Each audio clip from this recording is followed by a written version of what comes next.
reach, descend, press. Now, where do you feel that the most? My back. Your back, your upper back, right? Staying in extension and cueing that reach. Not taking advantage of that would be a big mistake.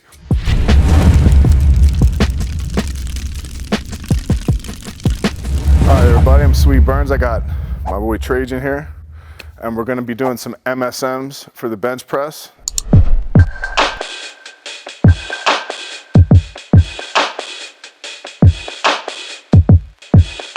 So we're gonna work on, this is essentially a modified floor press. Okay, so it's very similar to a floor press, and we got these pads in here. I was excited to use this piece of equipment as soon as I saw it, because I knew this would be a great option for an MSM. MSMs in the fist set method are mechanically similar movements. So that's what we use for secondary movements. So in order for something to be a secondary movement with fist set, it has to be mechanically similar to the main movement, okay? So a good example would be a bench press using something like a board press or a floor press. And what we're doing right here, this is gonna be a modified version of a floor press using this cool bench that we have here with these pads that block. So his elbows are gonna be able to stop on that. And it's gonna work very similar to a one board press. So you'll see that the distance that he has left over once he does his setup is gonna be roughly what we have for a board, which is about 1.5 inches, okay? So without further ado, we'll move into setting up for this. So we just did some work on his setup, and I'm gonna reinforce his bench press setup here. And the idea is, with any mechanically similar movement, to make it as similar as we possibly can to the main movement. So go ahead, get those feet back where we want them. Keep the ball planted, brace, glutes tight, slide forward, good. Now walk those scaps down, walk them down, walk them down. A little more on this side, get this side down, good. Bury that neck, roll this bar out, hold up, roll it out to the end, good, good. Okay, now we're gonna drive back, good. Neck is buried, up and out of the rack. Now we're out of the rack, we're gonna cue reaching again, reach, good. Now he's gonna bring it down, and as you can see, he stops there, press, okay? So the objective is gonna be to remain stable at the stop, so go ahead. Descend, keep reaching, and press. Reach, descend, press, rack it. Okay, that's beautiful. So whenever we're doing an MSM, for example here with bench press, we want to mimic the bar path. We want it to be exactly the way it would be if we were doing a regular competition bench press. And it's very much the same thing when we do an MSM for, like, say, conventional deadlift and do rack pulls. We would want to mimic where the bar would be, where our body position would be, where our setup would be in that portion of the lift where we're doing a full range lift. So in other words, you don't want to just, like in a rack pull, it's real easy to cheat and slide your knees under the bar and grind it up, but you're not going to do that in a normal deadlift, so it's not going to have much carryover. The same can be said for this.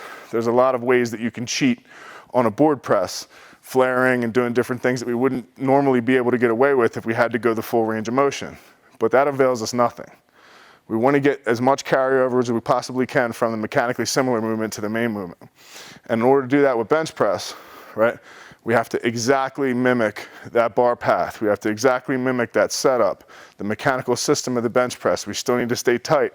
So this is a version of floor press that allows us to still train the whole system and incorporate leg drive, right? You might argue that, okay, well, some people use floor press to eliminate that aspect. And that's fine. I think that you could do that somewhere else in accessories. You could do a different movement if you want to isolate those muscles. If we want to train the system, if you want to improve, the goal is to improve the bench press, then we want to train the whole system, right? So that's what we're doing here with this. In terms of the rep schemes, in terms of how we set up the rep schemes for these movements, for the secondary movements, so for example, for this one, right, it could be anywhere from sets of 15 reps, further away from a meet, to in the subsequent mesocycles after that, that would be closer to a peak, the reps would be a lot lower and the percentages would be a lot higher. So eventually at one point, we might have 75% on the bar for our main work, for our sets of 3 and then an AMRAP with fist set. And then moving on to the secondary, we might still have 75% on the bar for 2 sets of 5. So these can be eventually pretty heavy, all right? But they're also very useful, in my opinion, for developing hypertrophy in a way that's gonna benefit the bench press, right? Much more so than just doing some pec work or some deltoid work or some tricep work. We're actually training the movement, right? We're actually training the muscles involved in the movement, and we have the opportunity now to do that for a really long time under tension or for a larger number of reps per set, which changes the emphasis to hypertrophy from just truly strength training. Okay, so we're getting a little bit of both. We're getting both in the main work, and we have the option here, depending on where we are throughout the training year. Closer to the meet would be lower reps, higher percentage. Further from the meet would be higher reps with a lower percentage. Okay, so go ahead and we'll have you set up here. So scoot back, good. Feet are good. Now remember, we're gonna brace. We're gonna brace and we're gonna actually, good, cue the glutes. Now slide. And remember, we're walking those scaps down. So as we're walking them down, we're not letting the butt move more, right? The objective is to bring the scaps closer to the hips, okay? So we don't want to just keep moving the hips down the pad. Good. So you feel like you're high on your traps. So drive back. Now reach, up and out. Now reinforce that reach. Let's see it, good. Descend, press. Reach, neck, descend, press. Reach, descend, press. Reach, descend, press. Now, where do you feel that the most? My back. Your back, your upper back, right? Staying in extension and cueing that reach. Not taking advantage of that would be a big mistake. That's one of the biggest benefits to having these as a secondary movement, is that we're able to further punish those muscles of the upper back, right? Continuing to reach, continuing to reach. That's what's gonna build us a nice, stable, solid platform for a max press. When you watch somebody fail on bench press, inevitably, almost always, it's because they lose a shoulder, okay? And when we say someone loses a shoulder, what we're referring to is, like, they essentially have a protracted scap on one side or the other. And the reason for that is they're too weak in the upper back to maintain that static tension that they need throughout the press, okay? So that's what ends up going. Kind of like in a squat. Very rarely do you see someone fail on a squat because their quads are too weak or because their legs are too weak. They buckle. So it's something else in the system that gives. It's always the weakest link in the chain. So this is an opportunity to further reinforce that, train that a little bit further, continue to emphasize that reaching, right? Okay, so that's good. So we'll throw a little bit more weight on there. Yeah. Okay, let's go up to a plate. We'll take these off. Brace, slide back forward, good. Walk those scaps down, get them closer to your butt. Good, a little bit closer, walk them a little more. I know it's miserable. Good, good, okay, that's what we want. Now, neck's nice and tight. Drive back, good. Keep that neck flat on the pad, up and out. Now reach, good, effective reaching, press, reach, press, reach, neck, press, good, reach, press. Good work, dude. Good work. Oh, my head came up a little bit. Yeah, I noticed. That's gonna happen. So when you notice your head's coming up, sometimes you can correct it on the fly by stopping what you're doing and thinking about driving back, okay? Because driving back more will allow you to get higher on your traps. Yeah. Okay, then you're gonna be able to reach again. Because if you're flat on your traps, like if you're flat on your scaps, there's no way to reach. Yeah, it got harder to reach. You can't reach, right? Yeah. So the average person that's bench pressing, that cue is useless because they're not on their traps. Yeah. So that's an important point. If you want to be able to use that reaching cue. Cueing all this stuff, developing this whole system is definitely the way to go. That's not to say that you can't isolate and train muscles after the fact, which we'll do that after this.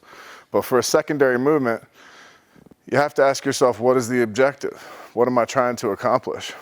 And if I can get it as similar as possible to the competition lift, and the reason that we set it up this way, I'll explain briefly how MSMs work and why they're such a benefit.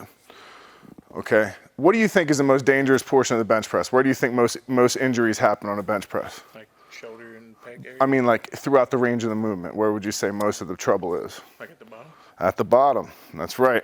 That's where most pec tears start, right? or that's where they manifest. You see somebody trying to reverse during that amortization phase of the press, and that's when they'll have a tear or a shoulder injury or so forth, or early flaring that leads to a shoulder injury, something like that. So what we do is we reach the required amount of volume for prolepin with the percentage we're using with our main work, all right? And we actually oftentimes exceed that slightly. So from there, you think we could call it a day and do some bodybuilding stuff. But I've found, and this was through years of experimentation, that we're better off continuing to train that movement and just removing the range of motion where the danger is. So in other words, you said it, right? This isn't rehearsed, everybody knows most injuries in the bench press happen on the reversal or at the chest. So by eliminating that portion of the movement, we take away a lot of the risk, and it allows us to do a little bit of additional volume, more so than we would be able to otherwise. And it also allows us to do that in such a way that's really gonna have, to train in such a way that's really gonna have good carryover. Nothing has better carryover to bench press than bench press. I'm a firm believer that there is no better assistance movement for any given movement than that movement. And we just apply different rep schemes and protocols based on what the goal is, whether it be hypertrophy or whether it truly be that we want to train a little bit more strength training. And you can safely do that. I can tell you thousands of people have run the method and had no issues with continuing to train the movement with a shorter range of motion. Same thing with deadlift, with rack pulls, doing it that way. So shortening the range of motion for the secondary movement and keeping it very similar to the first movement allows us to train all those weak points the most effectively possible, in the most effective way possible, I believe. Now the objective here is going to be, I'm going to bring this down sort of a diagonal line to my face, like that. Okay, and I'm going to use my lats to swing it back up. So they're helping me initiate, the lats are.